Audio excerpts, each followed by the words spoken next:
taariikh qarsooneed ayaa faydantay. Somaliland looks like any other country. Back in 1991, declared its independence.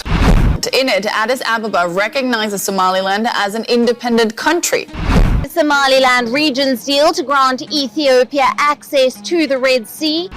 Somalia regards Somaliland as part of its territory and has warned Ethiopia against interfering in it. Of a deal signed between Ethiopia and the breakaway region of Somaliland. But let's look at the bigger picture. Somaliland, it declared independence from Somalia back in 1991. Somaliland is still not acknowledged as a separate nation by the UN or the African Union. maanta arrintaasi waxay ka sanqadhisay oo cod dheer dunidooda ay ku sheegaysaa Somaliland taariikh dahsooneed oo qarsooneed ayaa faydantay. If they really think Somaliland is theirs and Ethiopia is in the wrong, why not prove it where it matters? In front of the international court? Going to trial would show everyone what the true facts are. Somalia has condemned a deal reached between Ethiopia and the breakaway region of Somaliland. In it, Addis Ababa recognizes Somaliland as an independent country. Somalia says the deal is a violation of international law and is pledging to defend its territory by any legal means.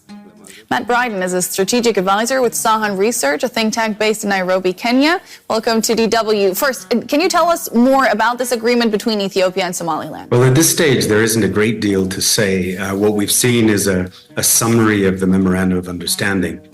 And what it says is that essentially that Ethiopia will obtain access to the Red Sea, to a place that will serve as a base for Ethiopian maritime or naval assets, and may also provide some commercial access as an outlet for Ethiopia to the sea. In exchange for that, Ethiopia would be prepared to offer diplomatic recognition to Somaliland. To Ethiopia and its Prime Minister Abiy Ahmed. He's just signed a deal with Somaliland, a memorandum of understanding with Somaliland. And what is Somaliland? A self-governed territory in the Horn of Africa. Prime Minister Abiy Ahmed tore it apart. He agreed to recognize this breakaway state in exchange for a long-held desire, access to a Red Sea port. But let's look at the bigger picture. Somaliland is disputed territory. It declared independence from Somalia back in 1991, some 33 years ago. But no country has recognized it yet, not a single country, and neither has the United Nations. This is because both Somalia and Somaliland are home to the same people. They also share similar religious compositions, and they are adjacent territories.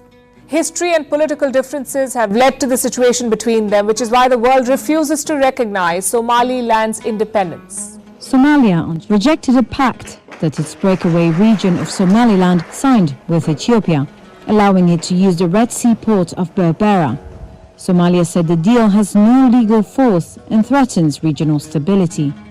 Government spokesman Farhan Mohamed Jamali. The agreement would permit landlocked Ethiopia, which relies on neighboring Djibouti for most of its maritime trade, to set up commercial operations at a leased military base in Berbera. It's a deal that's raised the ire of Somalia. Breakaway Somalilands agreed to grant Ethiopia much-sought access to the Red Sea. Mogadishu says it's an act of aggression and violation of its sovereignty. A deal between Ethiopia and a breakaway region of Somalia is raising tensions in the Horn of Africa. Somalia regards Somaliland as part of its territory and has warned Ethiopia against interfering in its affairs. But Ethiopia is landlocked and wants access to the sea, something Somaliland can provide. Regional blocs are trying to mediate, but neither side is willing to back down. We'll go to our panel in a moment, but first, Fintan Monaghan has this report. Fury in Somalia over a deal between Ethiopia and Somaliland. Somalia regards Somaliland as a breakaway part of its own territory, and the government is accusing Ethiopia of interference and aggression. No one has the power to give away a piece of Somalia. Somaliland declared independence from Somalia in 1991. That hasn't been internationally recognized, and Somalia continues to claim the territory. But Somaliland has something Ethiopia needs: access to the Red Sea. The breakaway Somaliland region's deal to grant Ethiopia access to the Red Sea is stirring up tensions among the Horn of Africa nations. Amid concerns of a fresh conflict in the region, Somalia passed a law to declare Somaliland's deal with Ethiopia invalid. It is now making it clear that it can take any steps needed to prevent recognition for Somaliland as a separate state. More details in this report. Somalia has warned that it is ready to go to war with Ethiopia to prevent recognition of Somaliland statehood.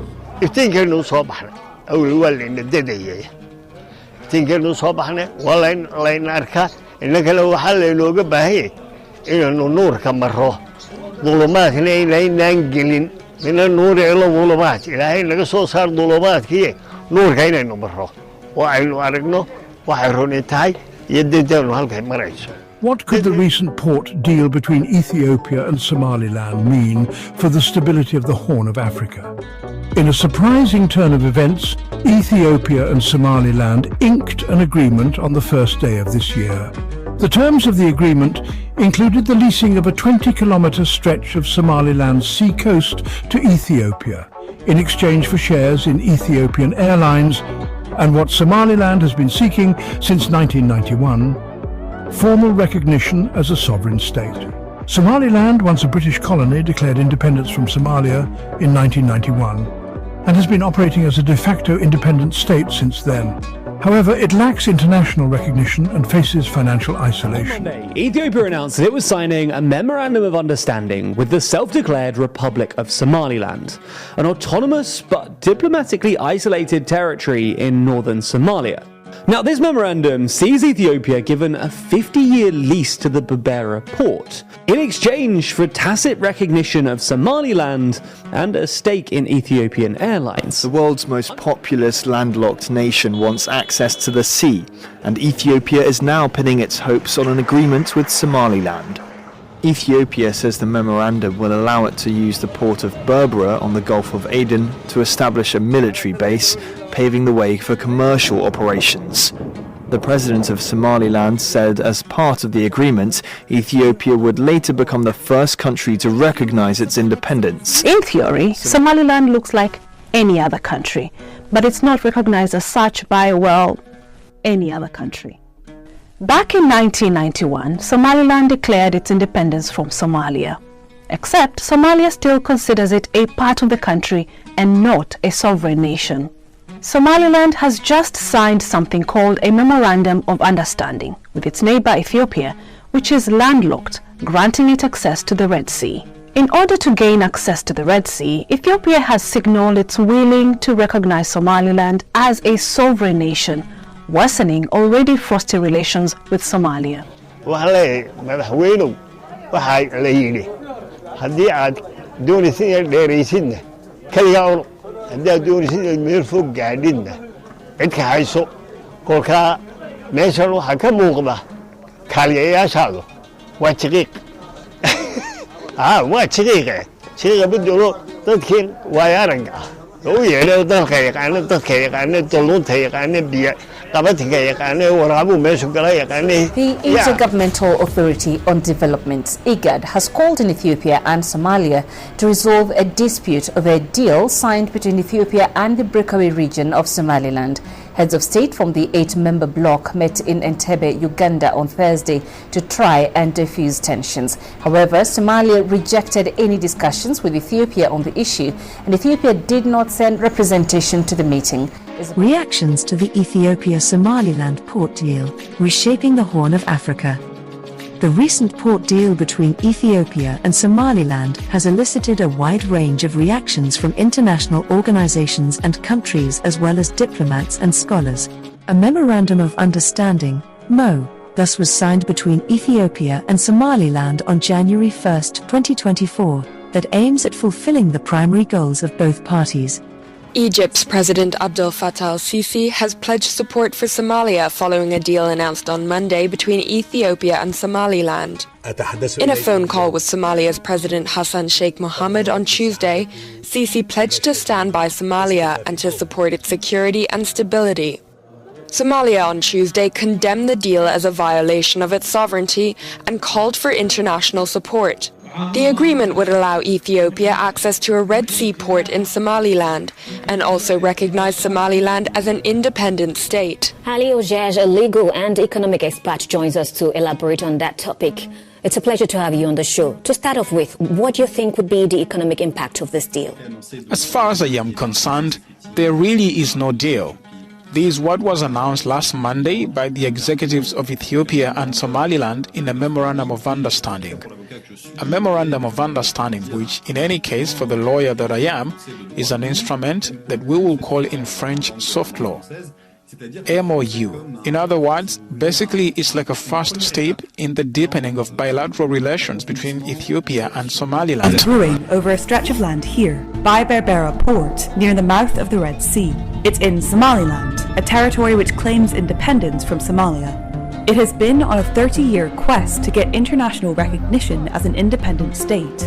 On January 1st, Somaliland signed a deal with Ethiopia, giving it access to the port and land for a naval base. But that comes at a price. On Monday, January 1st, landlocked Ethiopia signed a deal in Addis Ababa with the breakaway Somali enclave of Somaliland to access the coastline. This was the first step toward getting access to the sea. To understand this situation in the Horn of Africa, we will need to give you a bit of context of what is going on.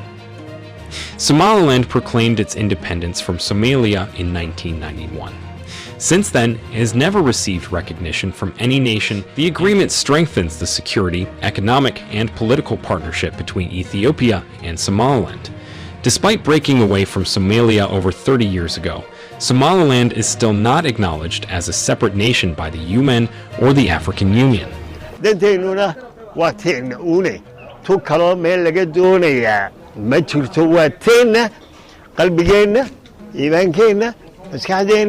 xuduudeena aqoonsi adigay kugu xidhantay waxaan leeyahay oon ku soo gabagabeynayaa aayadii ahayd ayabtaquuna cindahum alcizza fa ina alcizzata lilaahi jamiica cidna ha u doonanin cizi iyo aqoonsi cidna ugama baahnid muctarif baa tahay carshiga kale ayaa ku ictiraafay cidi kama sarrayso isaga khalqigan iyo kownka leh waa lagu ictiraafay tawxiid baad ku qoratay shaqo tag dalku wuu nool yahay waanu noolaanayaa waxa loo baahan yahay tala sare waduna waa talo iyo taylaahay salaamu calaykum waraxmatullah